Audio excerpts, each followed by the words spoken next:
नमस्कार साथियों, आपके अपने YouTube चैनल हिंदी बाय नवीन सिरवा पर हार्दिक स्वागत है, अभिनंदन है। दोस्तों, कैसे आप सब? उम्मीद करता हूं कि आप सभी स्वस्थ होंगे और सकारात्मक ऊर्जा के साथ निरंतर अपनी पढ़ाई कर रहे होंगे, ये मेरी उम्मीद है। और मैं आपके इष्ट और भगवान ईश्वर से ये प्रार्थना करता हूँ कि आपकी इस शक्ति को, इस परिश्रम को दोगुना कर दे, आपकी मेहनत में रंग भर दे, ऐसी मैं उम्मीद करता हूँ। दोस्तों, आज की जो कक्षा हम पढ़ेंगे उस कक्षा में कर्म के आधार पर क्रिया पढ़ेंगे।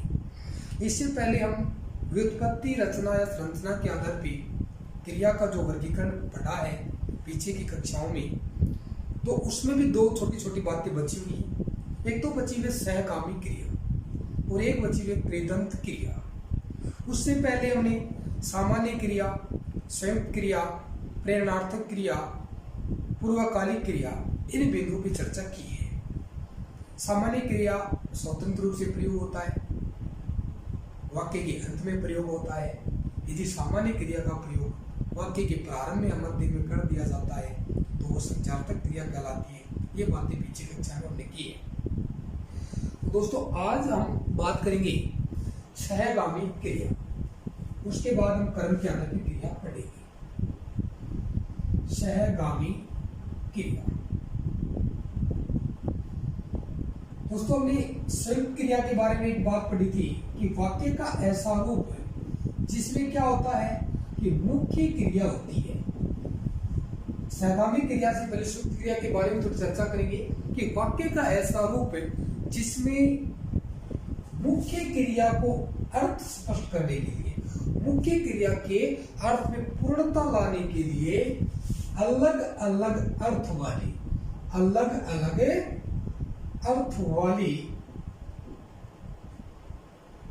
अनेक क्रियाएं या दो से अधिक क्रियाएं आती हैं, उसे हम संयुक्त क्रिया कहते हैं। अलग अलग अर्थ वाली, भिन्न भिन्न अर्थ वाली अनेक या दो से अधिक क्रियाएं आती हैं, अर्थ में स्पष्टता लाती हैं, उसे हम संयुक्त क्रिया कहते हैं। लेकिन यहाँ क्या होगा, सहगामी क्रिया यानी सहायता तो करती है अर्थ स्पष्ट करने के लिए, लेकिन ये अलग अलग अर्थ की होंगी।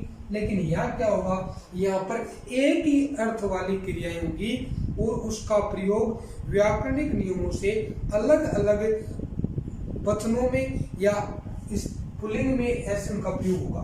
तो दोस्तों, क्या होगा, इसमें एक ही अर्थ वाली क्रिया का प्रयोग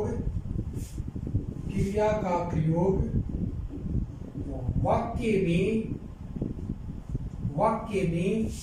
हो जाता है। एक ही अर्थ वाली क्रिया का प्रयोग वाक्य में हो जाता है, उसे ही हम क्या कहते हैं, सहगामी क्रिया कहते हैं। जैसे उदाहरण की बात करेंगे कि वीर भगत सिंह ने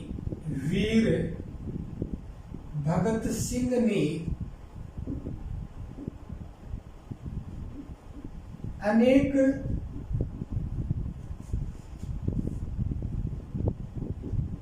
लड़ाइयां लड़ी। कि वीर भगत सिंह ने अनेक लड़ाइयां लड़ी। दूसरा वाक्य है, उसने जीवन में अनेक चढ़ाइयां चढ़ी।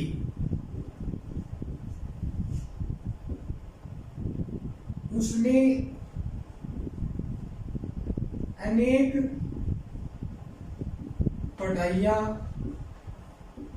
पढ़ी। तीन वाक्य यहां पर दिए गए। वीर भगत सिंह ने अनेक लड़ाइयां लड़ी, उसने अनेक चढ़ाइयां चढ़ी, उसने अनेक पढ़ाइयां पढ़ी। लड़ाइयाँ लड़ी, चढ़ाइयाँ चढ़ी, पढ़ाइयाँ पढ़ी, इनमें क्या है? तो लड़ाइयाँ में मुख्य क्रिया क्या है? लड़ाई है। क्या है? लड़ाई। और लड़ाई से लड़ाइयाँ और लड़ी शब्द बना है, एक ही अर्थ वाली क्रिया है, दोनों का प्रयोग एक साथ हुआ है, इसीलिए क्या कराएंगे? सहगामी क्रिया। चढ़ाइयाँ और चढ़ी दोनों ही मुख्य क्रिया चढ़ाई से बनी। किससे बनी? चढ़ाई से। और दोनों को वाक्य में एक ही अर्थ के में देने वाली है, प्रयोग हो गया, तो सहगामी क्रिया। पढ़ाइयाँ पढ़ी तो कैसे? सहगामी क्रिया। संयुक्त क्रिया में क्या होता है? वह आजकल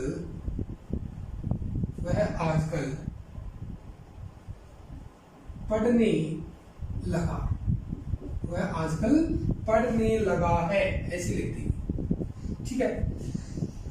वह करता है, आजकल है वो एक अव्यय है, कालवाचक। पढ़ना, पढ़ना क्रिया से बना है, प्लस लगना क्रिया से बना है, और हो क्रिया है, क्रिया यानी हो से बना, होता से बना है, यानी है। तो यानी कि यहाँ पर पढ़ना, लगना और है वो सहायक निश्चयार्थक बोधक क्रिया है। और यहाँ पर देखो अलग अलग अर्थ वाली क्रियाएं वाक्य के अर्थ को स्पष्ट कर रही हैं, तो इसीलिए से संयुक्त क्रिया कहेगी। और इनमें एक अर्थ वाली है तो इसे हम सहगामी क्रिया कहेंगे। ये बात आपको समझ में आ गई होगी। आगे हम दूसरी जो महत्वपूर्ण छोटी सी क्रिया उसके बारे में चर्चा करते हैं, उसका नाम है कृदंत क्रिया। कौन सी क्रिया? कृदंत क्रिया। देखिए कृदंत क्रिया, कृदंत शब्द है वो कृत प्लस अंत से बना है। ठीक है। विच्छेद है व्यंजन संधि के अनुसार। इसके अनुसार व्यंजन संधि के अनुसार तय के बाद में कोई भी सगोश वर्ण योग करता है तो तय अपने ही वर्ग के या प्रथम वर्ण अपने वर्ग के तीसरे बदलेगा। इस रूप में तय का बन जाएगा तय, और क्या बन जाएगा? कृद, और आगे सवर में लगाया एन तो क्या बन जाएगा? कृदंत। ठीक है। कृदंत यानी कृत शब्द से बना है, कृ धातु से बना है, और उसके साथ में क्या लग जाए? प्रत्यय लग जाए। कौन से? ता और ते। ठीक है। यदि किसी धातु के अंत में ता और ते प्रत्यय लग जाए और उसके साथ में हुआ, हुए शब्द आ जाए तो वहां पर कृदंत क्रिया होगी। और कृदंत क्रिया का प्रयोग वाक्य के प्रारंभ में होता है। वाक्य के प्रारंभ में होता है। वाक्य में प्रारंभ में इसका प्रयोग होता है। जैसे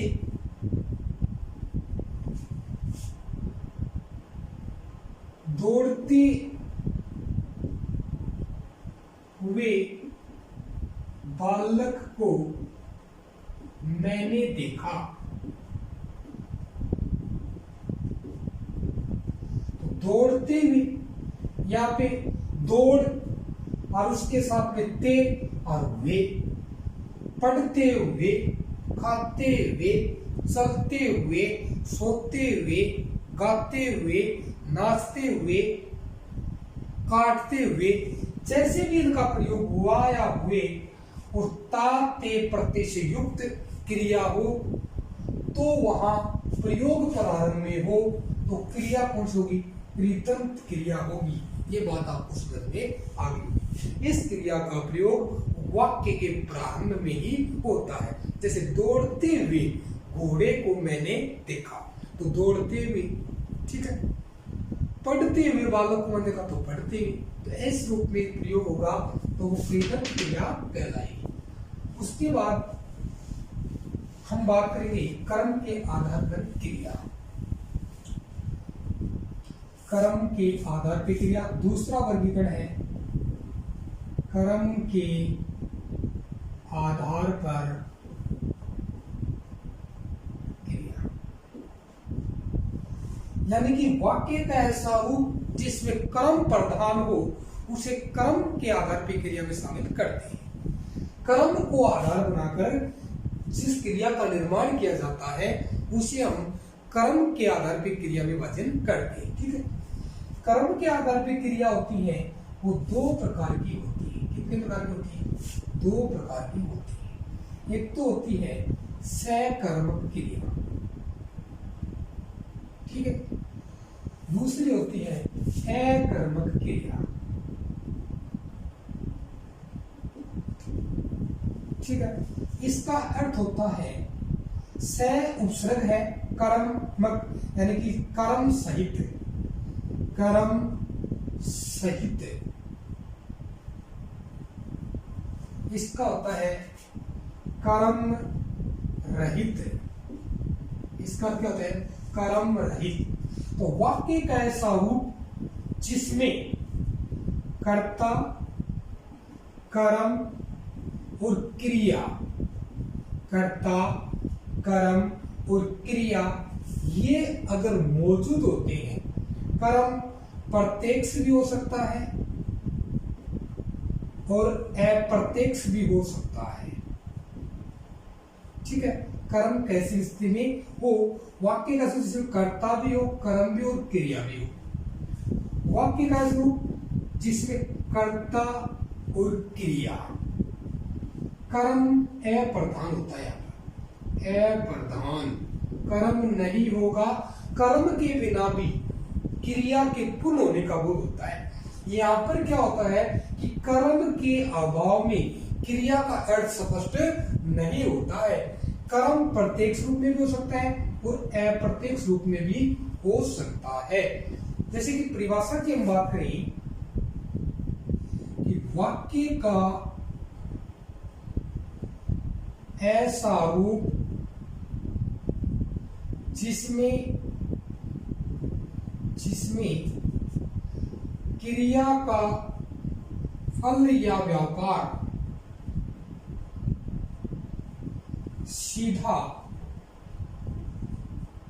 सीधा कर्म को प्रभावित करे, उसे हम क्या कहते हैं? सकर्मक क्रिया कहते हैं। इसकी परिभाषा क्या होगी? वाक्य में क्रिया का फल या व्यापार कर्म पर न पड़कर कर्ता पर पड़ता है या कर्ता को प्रभावित करता है। ये दोनों बात ध्यान में रखनी है कि वाक्य में क्रिया का फल किसे प्रभावित करेगा? कर्म को। यहाँ पे क्रिया का जो फल होगा वो किसको प्रभावित करेगा? कर्ता को। उसे हम अकर्मक क्रिया में शामिल करेंगे। ठीक है, इतनी बात समझ ली। अब बात कर लेते हैं कि अकर्मक क्रिया होती है वो दो प्रकार की होती है। ठीक है, कर्म गणना के आधार पर। किसके आधार पे? कर्म गणना के आधार पर। एक तो होती है एक कर्मक क्रिया, एक होती है द्विकर्मक क्रिया। ठीक है, एक कर्मक और द्विकर्मक। ठीक है, एक कर्मक क्रिया और द्विकर्मक क्रिया। हम बात करें कि एक कर्मक क्रिया होती है उसके भी दो भाग हो जाते हैं। एक तो होती है पूर्ण सकर्मक और एक हो जाती है अपूर्ण सकर्मक। ठीक है, ये दोनों होती है, दोनों में आती है, दोनों बात आती है इसमें भी, पूर्ण और अपूर्ण। ठीक है, ये इसमें नहीं आएगी। तो पूर्ण सकर्मक और अपूर्ण सकर्मक, सकर्मक क्रिया के दो भाग होते हैं।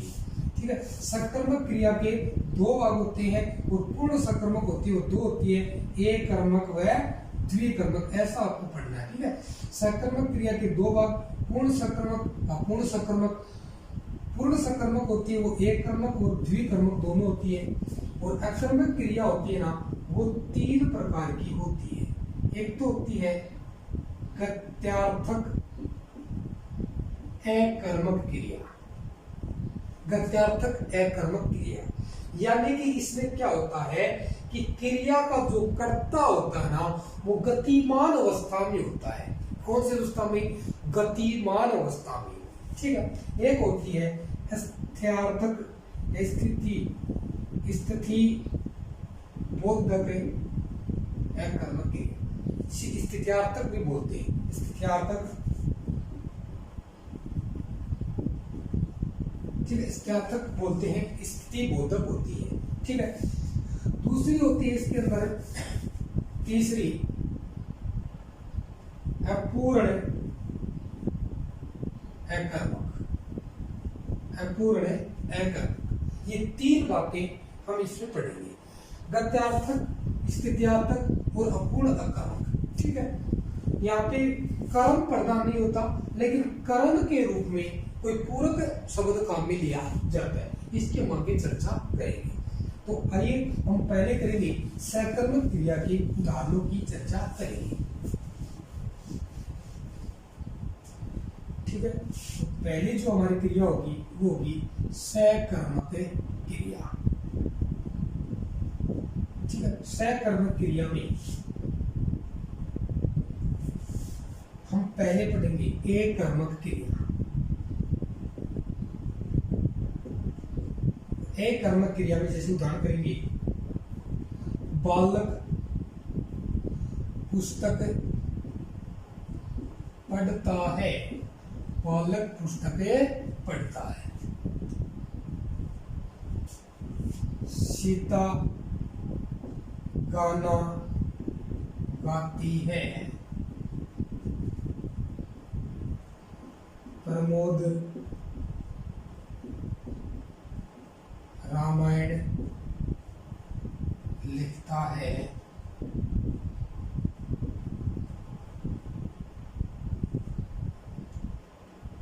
वह खाना खाती है।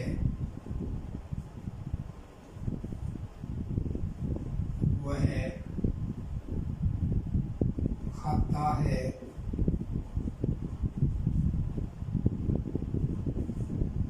वह लिखता है। देखिए, ये 6 वाक्य यहाँ पे लिखे हैं। तो देखिए कि बालक पुस्तक पढ़ता है। पहली बात तो हमें इस बात का ध्यान चाहिए कि वाक्य में कर्ता कौन है, कर्म कौन है, क्रिया कौन है। ठीक है। अब देखो, अगर क्रिया के साथ है कौन लगाकर प्रश्न पूछना, कौन, तो हमें कर्ता की पहचान हो जाएगी। जैसे पढ़ता, कौन पढ़ता है, तो उत्तर आ जाएगा बालक। कौन पढ़ता है? बालक। अगर क्रिया के साथ कौन लगाकर प्रश्न करेंगे तो हमें क्या प्राप्त होगा? कर्ता प्राप्त हो जाएगा।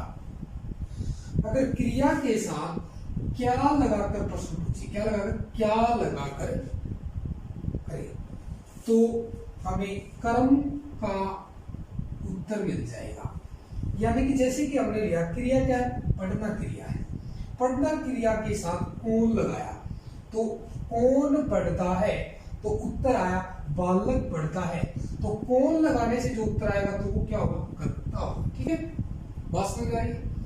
और यदि हम क्रिया के साथ क्या लगाकर प्रश्न पूछें कि क्या पढ़ता है, तो उत्तर आएगा पुस्तक। क्या आएगा? पुस्तक। तो ये क्या हो जाएगा? कर्म हो जाएगा। क्या हो जाएगा? कर्म हो जाएगा। यदि वाक्य की क्रिया के साथ क्या लगाकर प्रश्न पूछने पर यदि उत्तर की प्राप्ति होती है प्रत्यक्ष रूप से या अप्रत्यक्ष रूप से, तो वो वाक्य का क्या होगा?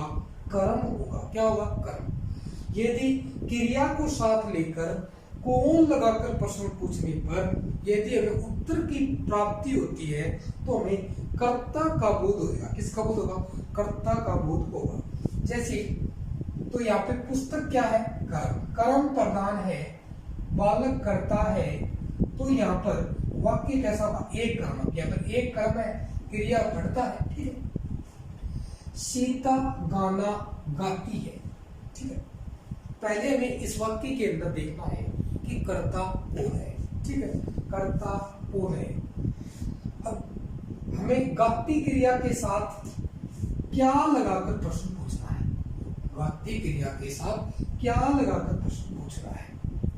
कौन गाती है, तो गाती क्रिया स्त्रीलिंग की है, तो इसका कर्ता भी कैसा होगा, स्त्रीलिंग का होगा। तो कौन गाती है, तो उत्तर मिला सीता गाती है। तो सीता वाक्य की क्या है, कर्ता है। बात समझ में आ रही है। फिर गाती क्रिया का प्रश्न करेंगे क्या किस, क्या गाती है, तो उत्तर मिला गाना गाती है, भजन गाती है। ठीक है, संगीत गाती है। ठीक है, तो इसी के रूप में उत्तर आ गया हमें गाना। तो गाना क्या है, इसका कर्म, सीता क्या कर्ता, गाती क्या क्रिया। अगले वाक्य की बात करें, जैसे प्रमोद है, रामायण है, 3 पद इसमें दिए गए।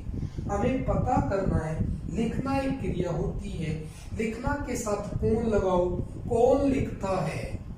हमें तुरंत उत्तर मिला प्रमोद। तो कौन लगाने से क्या आएगा, कर्ता। क्या लगाने से क्या आएगा, कर्म। तो रामायण कर्म है, प्रमोद कर्ता है, लिखता क्रिया है। वह है खाना खाती है, कौन खाती है, यानी कि यहाँ पर सर्वनाम के रूप में कर्ता प्रयोग हुआ है। तो वाक्य में वह क्या है, कर्ता है, संज्ञा है सर्वनाम के स्थान पे। यहाँ पे हम रमेश खाना खाता है, वित्ता खाना खाती है, तो ऐसे आ जाएगा। तो वह क्रिया होगी, वो किस में आएगी, स्त्रीलिंग में आएगी। यहाँ पर कोई भी सीता खाना खाती है, तो वह वो स्त्रीलिंग संज्ञा शब्द आएगा यहाँ पे। ठीक है, उसके बाद देखो ये इंपॉर्टेंट रहेगा, वह खाता है, वह खाता है। खाता क्रिया स्त्रीलिंग की है और कर्ता भी कैसा होगा, सॉरी पुल्लिंग की है, और खाने वाला भी क्या होगा, पुल्लिंग होगा। इसीलिए कौन खाता है, वह खाता है। वह की जगह हम अपने मन से कमल खाता है, दिनेश खाता है, क्या खाता है। अब देखो क्या खाता है, अब हमें खाना की क्रिया कब होगी, जब कुछ खाने के लिए होगा, कुछ खाने के लिए कुछ चीज होगी तभी होगी। बिना किसी वस्तु के या किसी पेय पदार्थ के हम खाना क्रिया को नहीं प्रारंभ या जारी कर सकते। ठीक है, तो आपको ध्यान में रखना। तो पूरक के रूप में आम खाता है, केला खाता है, चावल खाता है, कैसे भी इसके रूप में उत्तर मिलेगा। तो ये क्रिया भी कैसे होगी, सकर्मक क्रिया होगी। और यहाँ पर अप्रत्यक्ष रूप से कर्म मौजूद है। ठीक है, यहाँ पे तो प्रत्यक्ष रूप से था, यहाँ पे क्रम मौजूद है, लेकिन वाक्य में क्रम लिखा हुआ नहीं है। तो भी हमें पूरक के रूप में अगर हमें क्रम मिलता है तो वहां पर क्या हो जाएगा, वहां पे सकर्मक क्रिया हो जाएगी, वह लिखता है। अब लिखना क्रिया कब होती है, लिखने के लिए कुछ साधन हमारे पास होना चाहिए। ठीक है, लिखना क्रम तभी होगा, पुस्तक लिखेंगे तो पुस्तक हमारे पास होगी, पत्र लिखेंगे तो पत्र में हमारे पास होगा। तो यहाँ पर वह लिखता है, पत्र लिखता है, कहानी लिखता है, नाटक लिखता है, यानी उत्तर मिला। तो ये भी कैसे होगी, सकर्मक और अप्रत्यक्ष प्रधान क्रिया होगी। और ऊपर वाली चारों होंगे ना, वो प्रत्यक्ष प्रधान क्रिया होंगी। तो बात समझ में आ गई, एक कर्मक क्रिया होती है, उसे प्रत्यक्ष या प्रत्यक्ष में कर्म प्रदान होता है। यदि वाक्य की क्रिया के साथ कौन लगाकर प्रश्न पूछते हैं तो हमें कर्ता का बोध होता है। यदि वाक्य की क्रिया के साथ यदि हम क्या लगाकर प्रश्न पूछते हैं तो हमें किसका बोध होता है, कर्म का बोध होता है। ठीक है, अब पढ़ेंगे दूसरी है इसमें द्विकर्मक क्रिया। द्विकर्मक क्रिया,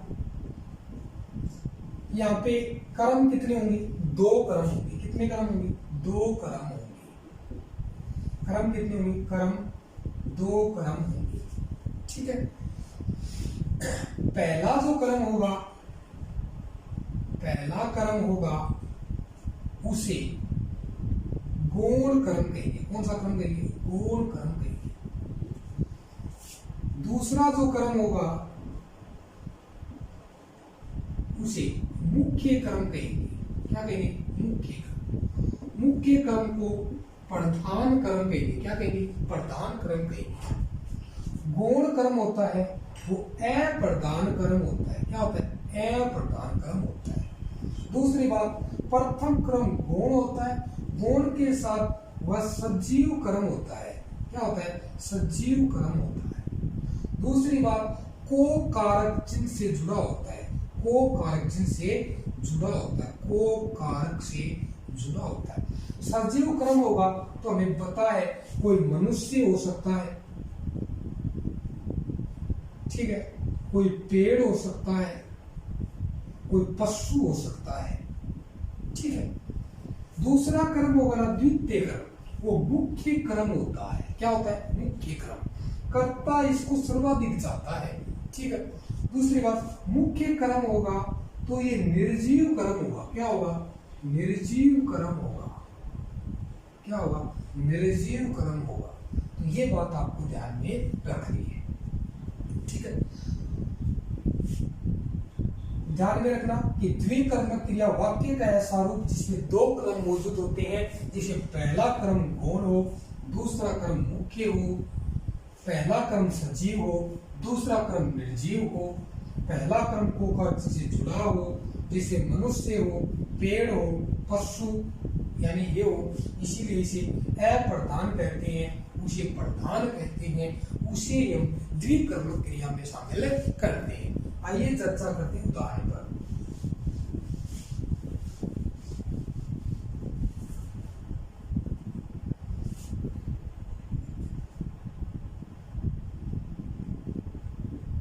मोहन ने सोहन को पत्र लिखा। मोहन ने सोहन को पत्र लिखा, ठीक है। यहाँ पे मोहन है वो लिखना क्रिया का करता है। क्या है? करता।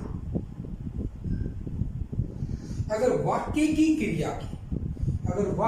क्रिया के साथ किसको लगाकर प्रश्न पूछे, क्या लगेगी? वाक्य की क्रिया के साथ है किसको लगाकर प्रश्न पूछे तो हमें गौण कर्म की प्राप्ति होगी। कौन से कर्म की? गौण कर्म की प्राप्ति होगी। तो देखो, किसको लिखा? सोहन को। पत्र किसको लिखा? सोहन को। तो सोहन है वो कैसा कर्म है? गौण कर्म है। गौण कर्म। अगर क्या लगाकर प्रश्न पूछेंगे क्रिया के साथ क्या, तो हमें मुख्य कर्म मिलेगा। क्या मिलेगा? मुख्य कर्म। जैसे क्या लिखा? पत्र लिखा, तो ये क्या है? मुख्य कर्म। क्या है? मुख्य कर्म। सजीव कर्म होता है वो क्रिया से दूर होता है। क्या होता है? दूर होता है। और मुख्य कर्म होता है वो क्रिया के नजदीक होता है। ये बात आपको ध्यान में रखनी है। यदि क्रिया के साथ किसको लगाकर प्रश्न पूछे तो हमें गौण कर्म प्राप्त होता है। यदि क्रिया के साथ क्या लगाकर प्रश्न पूछे तो हमें मुख्य कर्म प्राप्त होता है। दूसरी बात, यहाँ पे मोहन तो करता है, सोहन है वो गौण कर्म है, सोहन है वो सजीव भी है, सजीव है, उसके साथ को कारक चिन्ह भी है। क्या? कारक चिन्ह भी है, ठीक है। क्रिया से दूर है क्या? तो दूर भी है। तो इसीलिए ये कैसा होगा? ये होगा गौण कर्म। और गौण कर्म होता है उसे कहते हैं अप्रधान। क्या कहते हैं? अप्रधान। पत्र है ना वो क्रिया के नजदीक होगा, मुख्य कर्म होगा। निर्जीव है क्या? निर्जीव है, इसीलिए इसे हम द्विकर्मक क्रिया कहेंगे। द्विकर्मक है, सकर्मक क्रिया। सकर्मक तो है, कर्म तो है दो, तो द्विकर्मक क्रिया है, ठीक है। दो कर्म है, ठीक है। दूसरा उदाहरण समझते हैं।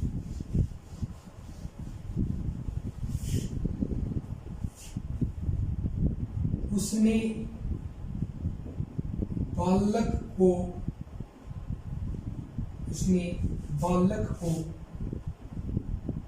पुस्तक दी, ठीक है। दी क्रिया वो देना से बनी, किससे बनी? देना से। ठीक है, अब हमें यहाँ पर ढूंढना है कि मुख्य कर्म और गौण कर्म कौन कौन से हैं। अब वाक्य की क्रिया है दी, क्या लगाओ? क्या दी? उत्तर आया पुस्तक। क्या आया? पुस्तक। क्या लगाने से हमें कौन सा कर्म मिलेगा? मुख्य कर्म मिलेगा। ठीक है, अगर दी के साथ अब हम लगा रहे किसको दी, किसको दी, क्रिया के साथ दी, तो किसको दी? उत्तर आएगा बालक। क्या आएगा? बालक। ठीक है, ये हो जाएगा। अब देखो कौन देता है, कौन देता है? तो उसने, तो यहाँ पे आ जाएगा कर्ता। क्या आ जाएगा? कर्ता। यहाँ पे उसने तो क्या है? वाक्य में कर्ता है। बालक क्या है? कर्म। कैसा कर्म? गौण कर्म। कैसा कर्म? गौण कर्म। को कारक चिन्ह से युक्त है, सजीव है। क्या है? सजीव है। अप्रधान है। क्या है? अप्रधान है। पुस्तक है, वो देना क्रिया के नजदीक है। नजदीक है तो ये क्या है? मुख्य है। क्या है? मुख्य कर्म है। मुख्य को प्रधान कर्म कहते हैं। पुस्तक है वो निर्जीव कर्म है। कैसा कर्म है? निर्जीव कर्म है। तो आपको बात समझ में होगी कि वाक्य का ऐसा रूप जिसमें दो कर्म मौजूद हो उसे हम द्विकर्मक क्रिया कहते हैं। प्रथम कर्म होता है वो गौण कर्म होता है, अप्रधान होता है, सजीव क्रम से सजीव होता है, को कारक से जुड़ा होता है, क्रिया से दूर होता है। ये बात आपको ध्यान में रखनी है। और वाक्य की क्रिया के साथ किसको लगाकर प्रश्न पूछना। क्या? किसको लगाकर प्रश्न पूछने पर उत्तर मिलेगा तो गौण कर्म। क्या लगाकर प्रश्न पूछेंगे तो वो क्या आ जाएगा? मुख्य कर्म। मुख्य कर्म निर्जीव होता है, क्रिया के समीप होता है। तो all the best, thank you. आज की हम इतना ही पढ़ेंगे, कल काफी उदाहरण पे चर्चा करेंगे और इसमें कर्म क्रिया कंप्लीट, सकर्मक कंप्लीट कर लेंगे। Thank you.